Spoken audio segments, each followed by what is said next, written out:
Canada!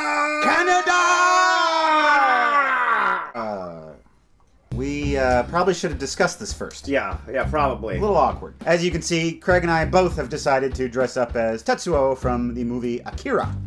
Huh? Check that out.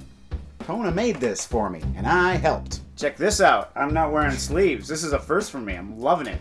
Today, Halloween, the scariest day of the year. So I've got to ask the question, what is the movie that has scared you the most? The Sixth Sense. Really? I thought I was far too old to be scared in a movie theater, which made it even worse.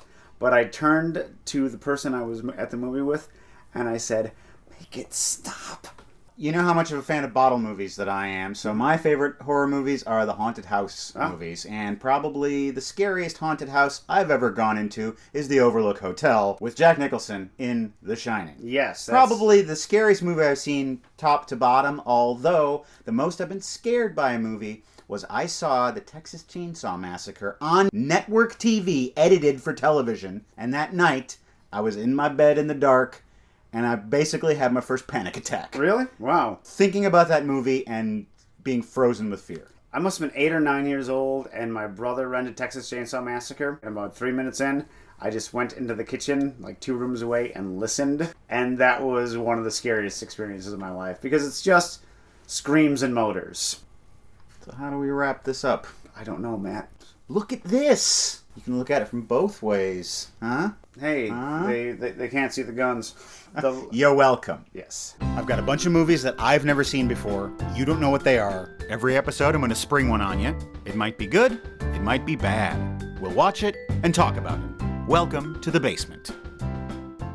We've howled at the moon with the Wolfman, we've battled vicious cave crawlers in The Descent, and for this third and final horror movie here in October, it is brought to us by one who is considered by many to be the modern master of horror, Stephen King. Ooh. What's the scariest monster, Craig? The monster that used to be your friend, or your best friend, or even man's best friend. It's just like the Ramones sang.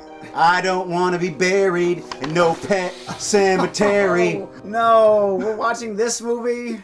Oh, give this to me. I'm prepared to be frightened by some crazy pets coming back to life.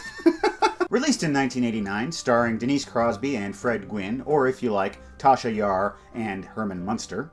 Pet Sematary was directed by Mary Lambert. Hey, our second female director here on the show. It's only taken us, 64 episodes? She's directed a whole bunch of music videos, including Madonna's Like a Virgin video, for which my 12-year-old self is eternally grateful, and several other horror films, such as 2011's Mega Python vs. Gatoroid. Not my favorite Mega Python movie. I just have to say... Like top 3? Oh, definitely top 3. Okay. The theme song was written by my beloved and the dearly departed Ramones. Despite being nominated for a Golden Raspberry for Worst Song that year, it was actually one of their highest charting hits, reaching number 4 on Billboard's Modern Rock Tracks list, which sounds like a made-up list, but they got to number 4. According to their final wishes, none of the Ramones were buried in pet cemeteries of any kind. That's good to know. For your gift, I'm going to give you some more candy. I was going to get you something that was not healthy for you, unlike the hippie candy I gave you earlier this month, but time got away from me, and I was unable to go candy shopping, so here's your gift. You just went to the same place and got... Oh, it's spooky spiders! They're gonna crawl all over my face and into my mouth when I'm asleep. Won't you come dig a shallow grave with us over by the old leather couch and lie down in it and cover yourself with dirt, but never fear, you'll be rising again from it to watch Pet Sematary.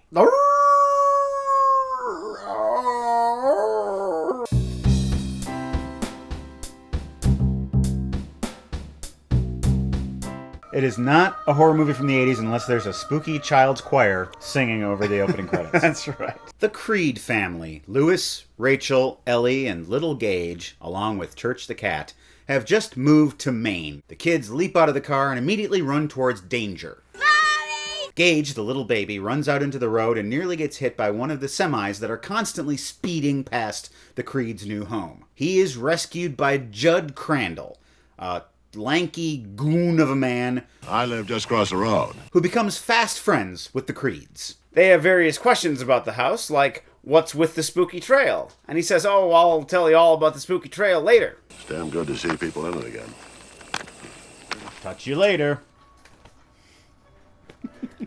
What a friendly gesture. I got two in. That you, Doc? Yeah, it's me. Well, come on up and have a beer. Sure is good to see ya. Yeah. Here's your bones. I spend a lot of time alone thinking up strange things to say. The Creeds also meet their new housekeeper, Missy, who's an older woman who has some stomach problems. Hell, I ain't married anyone. I was born in 1855. Just taking a dump. Judd takes the Creeds down the trail and shows them the old Pet Sematary. Place where the dead speak. But not really. But they do. There's a big pile of wood there. Judd's like, don't even look at it, let's go home. They chop off their cat's nuts. I don't want Church to get his nuts cut, Daddy. They go on and on about it. Going to get his... Nuts cut, yes. To keep him from running out into the road, have fun at the nut cutting. Lewis is a doctor, and he quickly sees his first patient, Victor Pascoe. He's dead. No, he's not! Victor has some ominous words for Lewis.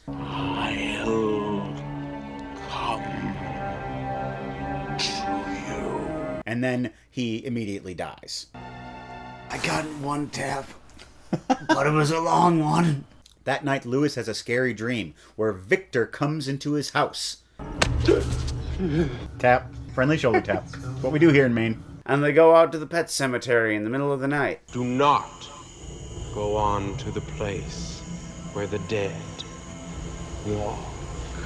You mean here with you? Yeah, the place where the dead walk is in my house and on the walk over here. The portal where you must not pass through, or some such, I don't remember his exact words. It was a bunch of mystical mumbo-jumbo from a corpse. Oh, it was all a dream. He's been outside. He must have been hanging out with that ghost. Judd's got some bad news for Lewis. There's a dead cat in his lawn, and it looks a lot like church. He's dressed up like Paul Simon on that one album cover. Maybe there's a better way. Well, you know, you really shouldn't do this thing I have an idea for, but there's a place I can take you. Grab your dead cat, we're going for a walk. They keep walking. And then they get to the old Indian burial ground, and nothing bad ever happens at one of those. And they can bury Gage there. Not Gage, not yet. They can bury Church there. Then Ellie won't have to be without a cat, because the Indian burial ground has special properties that bring dead things back to life. The soil of a man's heart, Lewis, is stonier. The soil of my heart is not stony at all. It's Yeah? like a fine sand. Mine is loamy. I have a very loamy heart. I'm sorry, there's all these trucks going by, Matt. Church the cat comes back. Yeah, and Church is a monster now. Meowing and scratching. But still, what are you gonna do? Kill your cat while you have your chance? Nope. Millie, the old frumpy housefrau, kills herself. Yeah, she had the stomach flu, and so she kills herself. Stomach cancer. May the Lord make his face to shine upon you. I'm Stephen King, and I wrote this crappy movie. Rachel tells Lewis about her youth. My sister, Zelda. I know, she died. I've heard the legends. When she had a sister who had some sort of medical condition that turned her into a living skeleton. She was in the back bedroom like a dirty secret. Like some sort of Kafkaesque beetle. Her sister had spinal meningitis, and was kind of this weird creepy thing that the family kept hidden in the attic, but they still had to feed. Funny story. So, Rachel is left at home one day, and she's up there feeding her sister, the monster they keep in the attic, and her sister chokes to death and dies. I ran out of the house screaming, Zelda's dead! Zelda's dead! And so she doesn't like thinking about death, because of, death. Ready to go now. Got their semis and they're driving down the road. It's a beautiful day. The Creeds decide to have a picnic. They bring their old friend Judd with them, of course, because he does everything with them now. Nothing could go wrong. You bury that kite in the Pet Sematary, and who knows what'll happen to it. It'll be a super kite. The Ramones, the sound of recklessness. When Dad's back is turned, Gage runs right into the road, and sure enough, one of those doggone semis comes by and runs over the boy. Gage made a truck flip over. He's made out of a battleship. No! Yes. You know where we could go? Well, no, you don't want to hear about it. I live alone. I think a lot. Got a lot of time to spend at your house. I'm like Kramer. I'm your wacky neighbor, but instead of getting you in adventures, I get you in expeditions where you dig up bodies, put them in the ground, see if they come back. Just like Kramer. We cut away and the cat's driving a semi. While Ellie and Rachel go back to Chicago to stay with the in-laws, Lewis stays home, and he has an idea. Judd cautions him by telling him the tale of Timmy Baderman. He was killed on his way home in the Second World War. His father, Bill Baderman, was grief-struck. Won't you come home, Bill Baderman? Won't you come home? Bum bum bum bum. Your boy Timmy is dead. Dum ba dum bum bum bum bum. Bury him in the Pet Sematary and he'll come back to life. All scary. He'll bite you in the head. Dun dun dun dun dun dun. Sometimes that is better. So don't bury Gage in the Indian burial ground. So you'd think that Lewis would follow that advice. But he does not. The next day, Lewis grabs a shovel and a bag, and he goes out to the cemetery to collect his son. The ground is sour. And he takes him to the burial ground.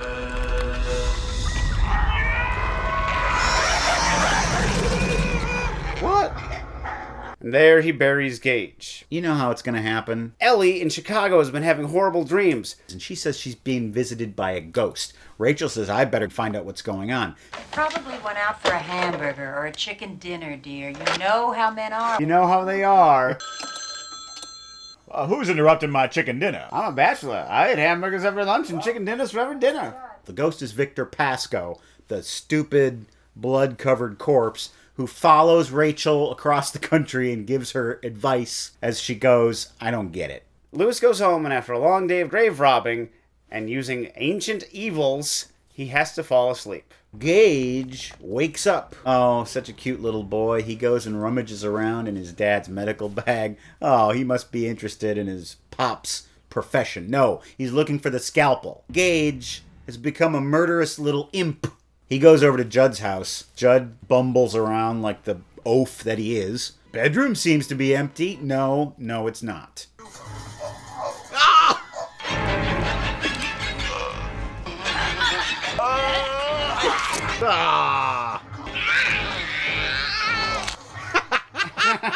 Consider yourself engaged. Rachel rushes home. I'll be in, babe. Oh, thank you. You wouldn't happen to be going by my house. Well, in Maine, it's a law. Rachel, for some reason, goes over to Judd's house instead of her own house. She sees Gage. She goes to give him a hug, but he's still got that darn scalpel. I brought you something, Mommy. The next day, Lewis wakes up. That moment really needed just like a doing. There's been little feet walking around his apartment, and he suddenly realizes that might not be a good thing. Alright, just Daddy. Will you come over and play with me? Now I want to play with you. So Lewis is ready for battle. He gets some syringes full of poison. He goes over there. He sees Church the cat. He kills his cat. Oh, that's good stuff. And he goes in to find his son. The place is all crazy, but that's just Gage playing with Lewis's mind somehow, which is never explained. I have to admit, I'm kind of pulling for Gage right now. Yeah. He finds dead Judd. He finds dead Rachel. There he goes! He gets into a struggle with the little baby monster. Lewis stabs Gage with some drugs and kills him. No fair. Gage goes back to being dead. Lewis burns down the house, but not before he gets the corpse of his wife out of there. He's going to bury her in the Pet Sematary. Gage had been dead for days, but his wife is fresh. This time it's gonna work. Right? Victor Pascoe, the dumb ghost, cautions him against this, but he goes and does it anyway. Lots of big nose in this movie. This movie has more big nose than Cyrano de Bergerac. Back at home, he waits for his wife to come home. His wife comes home. She seems to be fine, even though her face is a little messed up. But we find out she's not fine. Not fine at all. Cue the Ramones.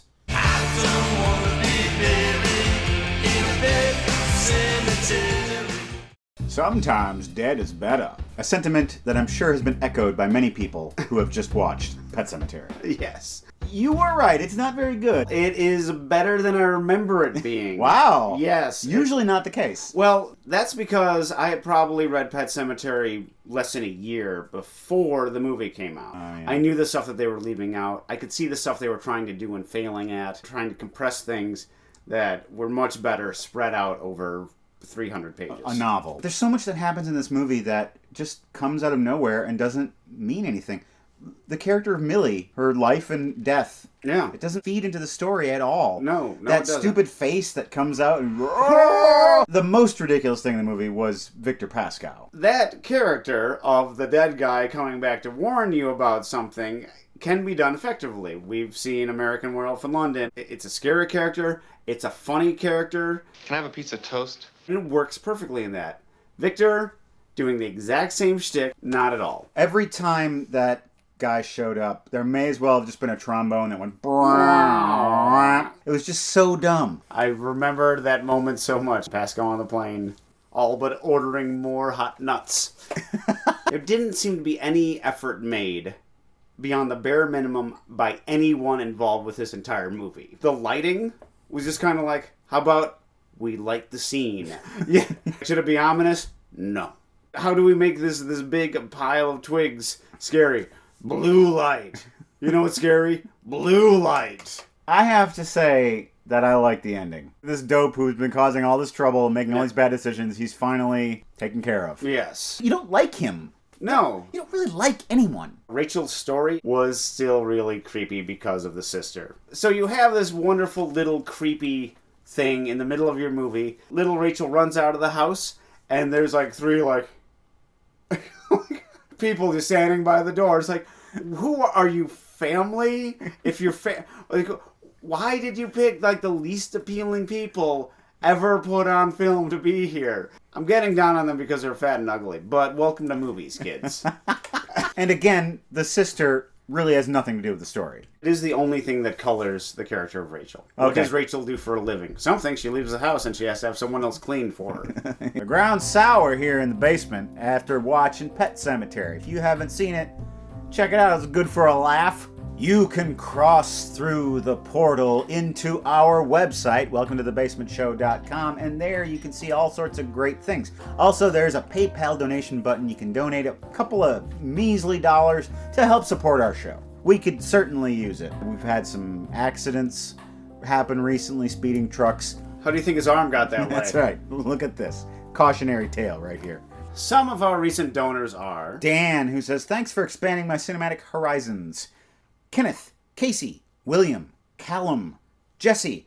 I was searching for a review of the Megaforce Atari game, but found your show instead. This show has become my favorite to watch on YouTube.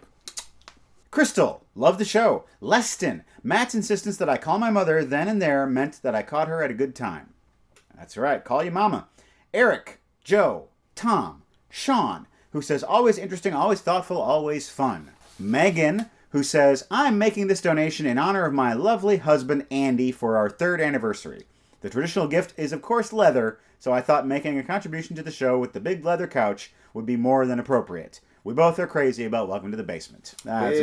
Great idea, Megan. Couch. Happy anniversary. Of course, I'd like to thank our monthly donators. Martha, Patricia, Corey, Stephanie, Jason, Stephanie, Steve, and Edward. These guys have set up monthly rolling donations, which you can do if you click on the little PayPal dingy. It'll tell you how to do it. Thanks again to you all. What a great audience we have. Yeah, they're all wonderful. Except that one guy. Yeah. We've got some fan art here from Thad Allen. That is the Wolfman poster with a couple of key changes. If you don't watch out, that could happen to you, Craig. And now it's time for Seen It. Yep, it sure is. Seen it! You're like a little devil baby. No fair. It's Halloween, and so tonight's theme, of course, is scary movies. Ooh. Mike Cronus writes, how about The Exorcist Director's Cut? Seen it? Seen it. I saw this when they re-released it in the theater about 10 years ago, and I'd never seen The Exorcist before. And it's pretty scary. But not nearly as scary as I wanted it to be. How can you say that? A lot of people say this is the scariest movie ever made. There wasn't much exorcising. There wasn't much exorcising going on. The exorcism is like 10 or 15 minutes long. Two guys sitting there saying the Our Father over and over again. You don't need to hire a priest. I could have done that. You know what's scary about that movie? The music. And my mother, when I was very young, did a little experiment. She wanted to know if horror movie music was scary, or if you thought the music was scary because you were watching the horror movie. So, she got the soundtrack to The Exorcist, and she played it for me when I was a baby, and I cried. So, I love you, Mom. No hard feelings. But if I was a nervous child, maybe. Eric Stoddard, have you seen M? Do. Seen it. Seen it. It is a serial killer movie, probably the first of its kind, and it is terrifying. I don't think I could watch M again. Really? Made my skin crawl. Just having a balloon floating up into the air is scary in that movie. Jack is King, 143, writes, Nightmare Before Christmas. Seen it. Seen it, yeah. It's a Halloween story and it's a Christmas story. It's 2 holidays in one. But, it doesn't really work on Thanksgiving, which should be the perfect time to watch it, being right in the middle. Doesn't really work on Christmas either. No, it doesn't. Yeah, but it sure works on Halloween. Tim Burton, I don't know if he directed it or just produced it, but it is the movie where he finally just got to be like, here it is, all my Tim Burton. You want a tree that has a really curly branch to it? How about an entire world that's curly branches? This is Christmas at the Burton household. Joe Swanson asks, and this is very appropriate for this evening, have you guys seen Creepshow? Seen it. Seen it. Where's my cake? You can't kill me. I've already seen it. I can hold my breath for a long, long time. All right, you asked me earlier what scared me? The crate under the stairs. Oh, yeah. With the monster in it. Yeah. That was some scary stuff. Creepshow has a lot of scary stuff and in it. they dumped the crate into this lake, and there was this, quarry near my house that was filled with water that was called Atlas Pit. And it just the name itself seemed terrifying. It's like, oh, you don't want to go down by Atlas Pit? A couple of teenagers drove into it and drowned a few years ago. Did you grow up near Judd Crandall? Yeah, I did. And then I just imagined every time I was near it, it's like, it's got the crate on the bottom of it, and it's going to get out. I think I've covered a lot of ground in this session, Doctor. Well, that's what this show is. Yes. It's an elaborate way to give you the therapy that you need. I'll soon be able to accept my real personality. Ben Engeldow asks, I'd love to hear your thoughts on Paranormal Activity. Seen it. You just watched it last night. I watched it. Here are some things that I thought were very clever about the movie.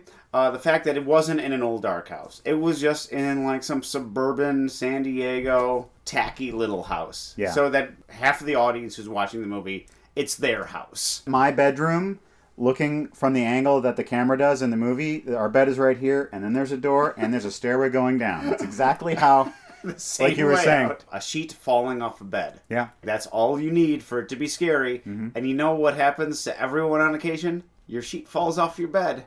Yeah. That's how you make a horror movie. The parts of it that are normal are the scariest. Yes. Putting the normal into Paranormal Activity.